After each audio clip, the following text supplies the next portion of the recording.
जय वाल्मीकि। संकट हो या जीवन का संघर्ष, थोड़ी सी परेशानी देते हैं, आदमी सटपटाता है, दुख महसूस करता है। मगर ये दोनों चीजें, संकट और जीवन का संघर्ष, ये जीवन में सिखाती बहुत कुछ है। और दूसरा, जो मोह दिया है ईश्वर ने, कहते हैं कि मोह फालतू चीज है। कई धर्मों में लोभ मोह को विकार माना गया है। अगर आदमी का जीवन के प्रति मोह ना होता तो जीने के लिए संघर्ष भी नहीं करता। बच्चों के प्रति मोह ना होता तो सुबह कड़कती सर्दी में, आंधी में, तूफान में निकल के कमाने के लिए ना जाता। तो वो भी सिखाता है। आज भी एक संकट का समय, और संकट के समय में मैं खास बात कहने के लिए आज उपस्थित हुआ हूं कि दो तरह के लोग हैं जो उस ईश्वर की सत्ता को कबूल नहीं करते। एक तो कबूल नहीं करते, एक खुद को ईश्वर घोषित करते हैं। वो जो कबूल नहीं करते वो है वैज्ञानिक। मगर जब से कोरोना आया है वो साइलेंट है, खामोश है। कहा करते थे, बड़े बड़े दावे करते थे कि कहां है ईश्वर, उसकी ताकत के बिना तो पत्ता नहीं हिल सकता।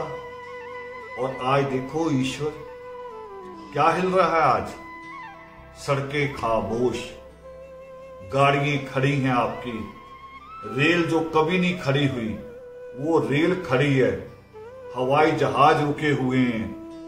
कहां पत्ता हिल रहा है? उसकी रजा के बिना। और उसकी रजा, और देखिए उसकी रजा इसमें भी कि ये पाप इंसान ने किए थे तो सजा भी इंसान को दी है। ये कोरोना जीवों पे मार नहीं कर रहा, जीवों पे नहीं, किसी पशु पक्षी के ऊपर उसका कोई असर नहीं। इंसान ने जंगल जलाए, इंसान ने पहाड़ों को नंगा कर दिया, लकड़ी उतार के बेच दी। इंसान ने जहर नदियों में घोल दिया, किसानों ने खेतों में जहर घोल दिया, पीने का पानी जहरीला कर दिया। तो सजा भी तो इंसान ही भोग रहा है। एक दूसरा है जो खुद को, एक तो वैज्ञानिक जो खुदा को, ईश्वर को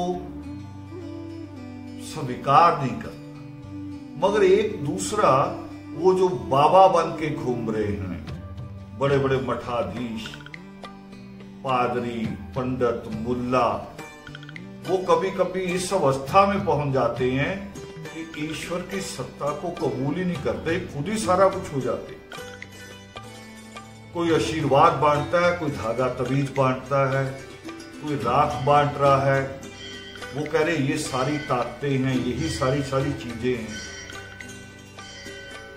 मगर ईश्वर ने कहा पावर योग सिस्ट में कि दैव मूर्ख लोगों की कल्पना है।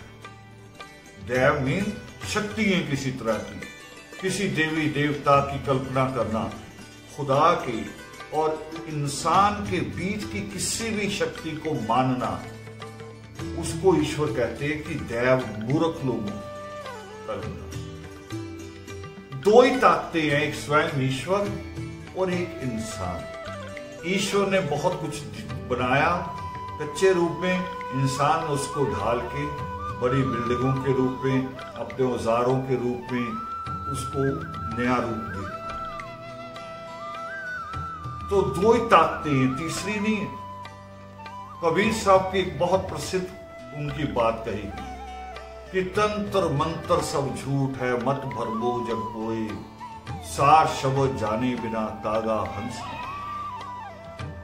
मगर इंसान में से जो वो भगत बन गए हैं, सियाना, फकीर, मुल्ला बन गए हैं, वो कहते मेरे पास ताकत है, मैं आपको बचाऊंगा। तो मुझे कहानी याद आई। एक दिन ढाबे के पास जाके खड़े हुए और एक फकीर आ गया भागा भागा। कह रहा भूखा हूं, फकीर हूं, खाना खिला दो, आशीर्वाद दूंगा, माला माल हो जाओगे। हमने उसके तरफ ध्यान देना ठीक नहीं समझा, थोड़ा आगे बढ़े, मगर फिर पीछे पीछे कि सुनो, फकीर को खाना खिला दो तो फकीर आशीर्वाद देगा, माला माल हो जाओगे।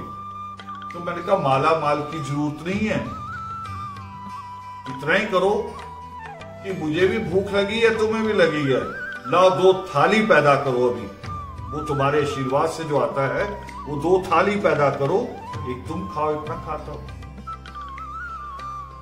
आपको डर लगता है इन सवालों से, इन बातों से, मगर यही सच्ची है। एक और संत हुए भारत के बहुत क्रांतिकारी, पलटू जी। वो भी यही बात जो सृष्टिकर्ता वाल्मीकि दयावान कहते हैं, जिस बात को कबीर साहब आगे बढ़ाते हैं, उसी को नानक, पलटू सब लोग आगे बढ़ाते हैं। और पलटू जी कहते हैं एक जगह, वो करे लगन मुहूर्त सब झूठ है। लगन मुहूर्त यानी ये हम निकालते ना, शादियों का मुहूर्त निकलवा दो, डेट निकल आए, वो करे लगन मुहूर्त सब झूठ है और बिगाड़ है काम। भी इसको निकालोगे तो काम बिगड़ते हैं, इससे काम बनता नहीं है। वही बात जो सृष्टिकर्ता वाल्मीकि दयावान कहते हैं भारद्वाज से, जब भारद्वाज पूछता है कि सर्वोत्तम दिन, तो ईश्वर जवाब देते आज।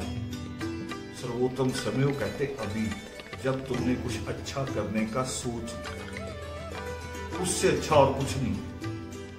तो अभी भी बहुत सारे लोग होंगे आपके आसपास जो आपको ऐसी सलाहें दे रहे होंगे, कह रहे होंगे कि ये शक्तियां बचा देंगी। कोई शक्ति नहीं बचाएगी, वो ईश्वर स्वयं कृपा करेगा या इंसान मेहनत करेगा, पुरुषार्थ करेगा और अपने गुनाहों का पश्चाताप करेगा, तो इस बीमारी में से निकल आएगा, इस मुश्किल में से निकल आएगा। ये उस ईश्वर को याद करना पड़ता है, उसकी ताकत को, और जो उसने हमें ताकत दी है उसको, तो हम इस समस्या में से निकल सकते हैं। मगर धागा तभी से नहीं। कोई सोचे कि मेरे पास ताकत है, मैं ये सब कुछ कर दूंगा। वो जो पादरी कहते थे सभाओं में कि हाथ रख लो जहां जहां दर्द है, दूर कर देंगे। आज पादरियों के ही उस सुपर देश में 7 लाख लोग पीड़ित हैं। अमेरिका में पादरियों के ही उस देश में, इंग्लैंड में, वहां के प्रधानमंत्री, वहां का राजकुमार तक पीड़ित है। हाथ रख के ठीक करें। वहां से तो लेटर भी आया कि मुझे जो डॉक्टरों ने कहा मैंने वो माना। मैंने किसी पादरी का और किसी पीर फकीर की बात नहीं सुनी। तो हमें इस बात पे यकीन करना पड़ेगा कि एक सत्ता उस ईश्वर के पास है और कुछ चाबियां उसने हमें दी कि हम उससे रास्ता खोजे और आगे बढ़े। और मैं यही कहने के लिए कि जो बातें हमारे डॉक्टर कह रहे हैं, दूरी बना के रखने की, अपने आप को चेक करने की, हमें वो करने की जरूरत है। और एक खास अपील इसलिए कर रहा हूं, मेरे पास बहुत सारे मैसेज हैं।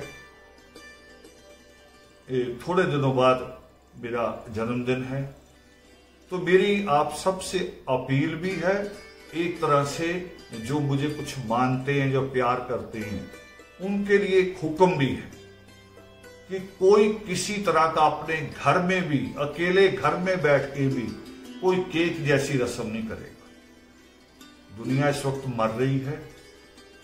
बहुत सारे लोग 100-100, 200-200, अमेरिका में 4000 लोग एक ही दिन में, 4400 लोग एक ही दिन में मृत्यु को प्राप्त। भारत में भी हो रही, हमारे आसपास हो रहा है। और ऐसे में हम ऐसी रस्में करें तो ये मानवता के खिलाफ है। तो इन दोनों अपील के साथ कि ना किसी वहम में जाना है और ना अभी कोई सेलिब्रेशन करना है, ईश्वर को याद करना है, अच्छी किताबें पढ़नी है, बच्चों को समय देना है और रसोई के बहुत सारे काम भी सीख सकते हैं। जय वाल्मीकि।